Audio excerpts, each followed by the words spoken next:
Some years ago, I think I was probably in college, maybe just out of college. I read the book by Dale Carnegie, How to Win Friends and Influence People. I didn't realize it at the time, but it was written way back in 1936, so almost 100 years ago. And it became a very popular self-help book, having sold now over 30 million copies and still in print today.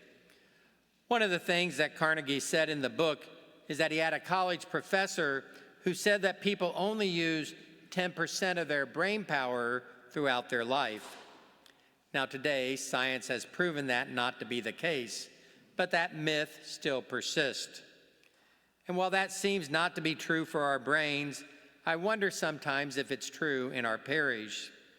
We have just over 1,350 registered families in our parish, totaling just over 3,100 people. Our average Mass attendance on a weekend for our 3 Masses is about 1,100. Now, given that it's not the same 1,100 every weekend, some families are on vacation this weekend, other families will be on vacation next weekend, people get sick, others get well. We have snowbirds that we lose in the wintertime that come back to us in the spring. We have some visitors every month. We have new families registering all the time. And so while it's not always the same 1,100 people, we figure we might have between 1,300 and 1,500 parishioners that attend Sunday Mass on a somewhat regular basis. And I would guess if we added up all of our volunteers, people who volunteer for at least one ministry other than the turkey shoot, we might have about 300 or so active volunteers in our parish. So maybe of our parishioners that attend Mass on a regular basis, about 20 to 30% of them volunteer for something outside of Mass. I'd like that number to grow. Today we kick off our Stewardship of Our Talents Sunday. Our theme this year is Trust in God and Serve. All stewardship begins with gratitude, but trust is essential as well. There's a story of a guy who fell off the side of a mountain. On the way down, he grabbed hold of a branch that was there, and he's hanging onto the branch, and he yells up to the top of the mountain, "Hey, is anyone up there? I need some help." A big voice booms out, "This is God, let go, I'll catch you." He thinks for a moment, and then he shouts, "Is there anyone else up there?" Sometimes we can lose that trust. Today, I want to challenge all of you to consider ways that you can serve the JP2 community and even beyond our community this coming year. The poet Ralph Waldo Emerson once said, "The purpose of life is not to be happy, it is to be useful, to be honorable, to be compassionate, to have it make some difference that you have lived and lived well."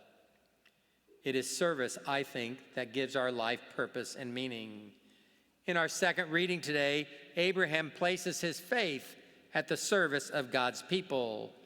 And the parable in our gospel talks about servants being ready to serve their master when he returns from a trip. And Jesus reminds us that there is a reward for those servants who the master finds doing what he asks of them.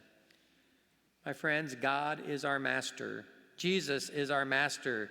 Jesus himself who gives us the model when he washed the feet of his disciples at the Last Supper. Who's Jesus who served in a ministry of healing, reaching out to others in need.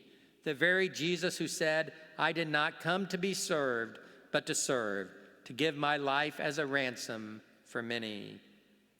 And yet only 20 to 30% of us volunteer beyond attending Sunday Mass. Why is that so? Charles Swindoll has at least one of the reasons. He calls it the story of everybody, somebody, anybody, and nobody. This is how it goes. There is an important job to be done, and everybody was sure that somebody would do it. Anybody could have done it, but nobody did it. Somebody got angry about that because it was everybody's job. Everybody thought anybody could do it, but nobody realized that everybody wouldn't do it. It ended up that everybody blamed somebody when nobody did what anybody could have done. I realize it might not be that simple, but I also realize there's a lot of truth in that. We need everybody to step up.